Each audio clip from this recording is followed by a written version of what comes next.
I'm back. I think it worked this time. Sorry for those of you who were there for the very first one. I don't know what happened. Sometimes the internet's funny. So here we are with Wednesdays with Whitney. I am wearing my purple Share Their Story t-shirt, and this is going to be the topic of today's live. So as many of you probably know and have been following along, brand launch, so Emily and I linked arms with Safe at Home. A couple months ago.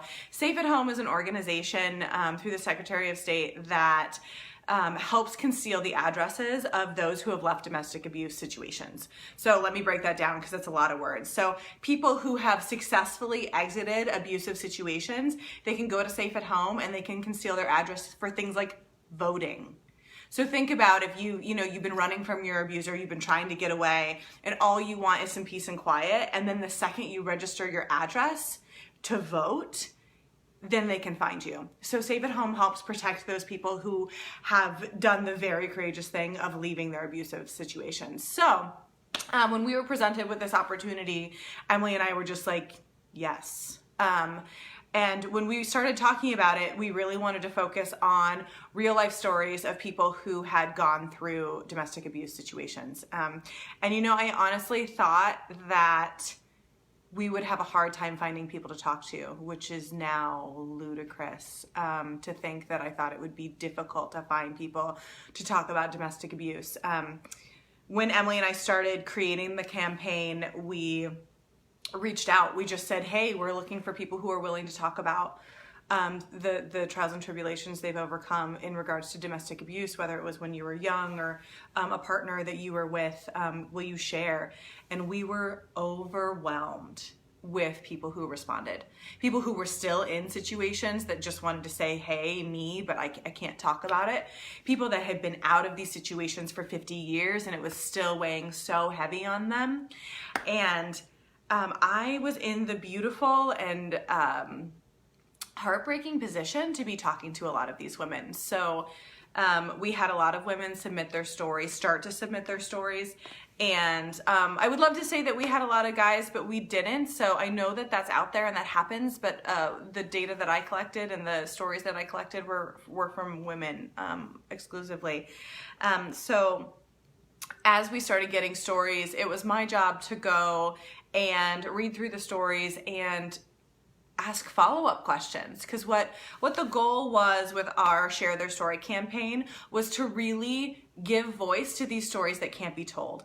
Their domestic violence survivors can't share their story because most of the time their abuser still lives in the same city. They might live down the block. They might share children together. These stories stay silent because the victims have no other choice.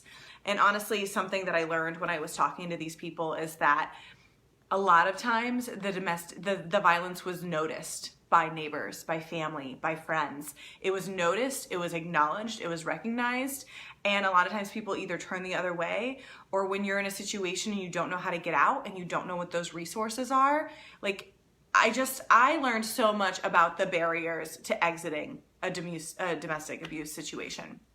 So as I went through and talked to these women, honestly, the thing that broke my heart the most was that I knew a lot of these women. I know them. I knew them before I knew their story. I know them better now that I know their story. And that was staggering to me to recognize that and recognize how strong they must be and how strong they are to be after hearing all their stories. So I won't elaborate on that too much other than there are warriors walking among us, and you should all know that. So what's been happening with Share Their Story? So we have these t-shirts. They're at Raygun. They're also, if you are one of the lucky people and want to stop into Look at You Boutique, there's a few free t-shirts that you don't have to purchase. And so basically what we are asking people to do is, tomorrow is Purple Thursday. So Purple Thursday is Domestic Violence Awareness Day. This whole month has been Domestic Violence Awareness Month, which is why we did this campaign, which is why I've personally been talking about domestic violence all month long and the impact that it makes on the people who have survived it. But tomorrow we want to flood the Facebook Live interwebs with these stories. Now the trick with domestic violence is that the survivors can't share their own story. So I have 3 stories that we have approved to have anybody and everybody read, and what we're asking is that you either grab a Share Their Story shirt at Raygun or Look at You, or you wear purple, because like however you do this is good. Like anytime you show up for your community is good. You don't have to be perfect, you just have to show up and read one of these stories. So I'm gonna post a link in the comments where you can go and you can enter your name, and you'll get access to a Dropbox that has 3 stories to choose from. So you can read these stories, pick out which ones you want, and then tomorrow we're asking you to go live to read these stories. It doesn't have to be anywhere specific. It doesn't have to be at any specific time. This is all about contributing in whatever way you possibly can. So I'm gonna lead by example right now. I'm gonna read a story a day early. And I'll also come live to read one tomorrow. But I think that what I really want to see here is that people who are still in these situations know that they're not alone, and know that there are resources. Our sharetheirstory.net webpage is chock full of resources for people who are still struggling with this. If you have a friend or if you have a family member that you think might be struggling with this. Oh, some of the things I learned before I dive into reading the story, I learned what gaslighting was. So you'll see some videos on our website, and gaslighting is the constant and it starts out small, but it's the undermining of one's intelligence and ability to the point where the person who's being undermined no longer trusts their own judgment. It happens in such just that constant questioning, and like, you know, if you've ever been in a situation where there's 2 sides to the story and you really think that yours is right, but the other person's so convinced, and imagine that happening all the time, every day, in every single life situation. At some point you stop trusting your own judgment. At some point you stop believing your own reality, and you start believing another person's. And that's what gaslighting is. And that's a non-physical form of domestic abuse that's super prevalent in the stories that I read. A lot of the stories that I talked to the women about, you know, they were children. They were watching the abuse. They were watching this happen, and they were powerless, but trying to be powerful. And when the choice isn't made for you, and I don't actually, in everything that I read and all the women I talked to, I think it's an interesting thing to talk about choice, because you're in a situation that, you know, maybe you married somebody and then you found out later, and, you know, abuse doesn't start in the very beginning. No one would stay if it started in the very beginning. It's gradual. It comes with apologies. It comes with gifts. It comes with a family, and it comes with all of these things that are wrapped up in it, that by the time you realize what's happening, you're so deep in it that you don't even know who to tell or how to get out. So the stories that we chose to have you guys share on Facebook are really going to articulate some of that. But that's the purpose of Purple Thursday. That's the purpose of Share Their Story, is really to share these experiences, so you know, if you might not be someone who has been affected by this directly, but maybe you can see the signs. Maybe you can help someone out. Maybe you can be a voice box for somebody who is struggling, or just say, you know, I understand a little bit of this. I see that you're struggling here. So I am going to read a story today. And I ask you to do the same thing tomorrow. So you're going to get a letter. It's going to look like this. It's going to have big font so that you can do this easily. And it's going to start like this. Hello. My name is Whitney Warren, and I'm reading this letter on behalf of a survivor of domestic violence. I met my abuser on a blind date. We were a few months into the relationship before anything occurred that was a red flag. He was writing a check, and I was playfully commenting on the way he'd written something. He was apparently embarrassed and enraged, but didn't say a word.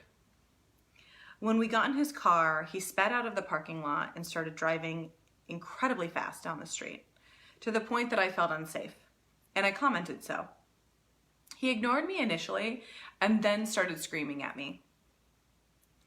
The first time I realized he had really crossed the line was during a fight at my apartment. He was drunk and I had asked him not to drive. I remember this being the first time he'd ever hit me. As I laid on the ground crying, he spit on my face, which is one of the most demeaning experiences I've ever endured. This behavior continued for hours while my roommates laid in the other room and did nothing. The next day I had bruises covering my arms and chest. I ignored his phone calls, but he kept calling and driving through my apartment complex. He really wouldn't leave me alone, constantly calling my work and my home. Eventually, I went back to him on the condition that we seek counseling for him. He would threaten to kill my cat. He would threaten to take my kids away. During one incident, he held me down on the ground outside while our neighbors watched. No one called the police. People turned a blind eye to this stuff, feeling it was none of their business. When I tried to leave him, I'd see him parked in a parking lot watching me on my way home from work. He'd leave threatening, abusive voicemails on my work phone. He'd steal things from outside my home and wouldn't leave me alone until I finally caved and allowed him back in my life. I have children with this man, and I hate to say that they too have experienced abuse. Most of it is verbal and emotional, but some of it's been physical. Unfortunately, we don't have a system that protects children well from their own parents. I put them in counseling to provide awareness through a third party. We have safety plans, safety words, and other secretive measures. DHS reports have been filed, and I've been to court. I've even defied a court order, unfortunately resulting in contempt charges. If I could talk to another mother in this situation, I would want her to know what abuse is. He doesn't have to hit you to abuse you. There are so many forms of abuse: financial, sexual, mental, emotional. If he ever makes you feel scared, if he ever intimidates you or controls you, belittles you, it's all abuse. Abusers use various tactics. In my case, the physical abuse was few and far between, but the emotional abuse was a constant. Our systems and even other people often don't acknowledge abuse until it's physical, and drastically visually so.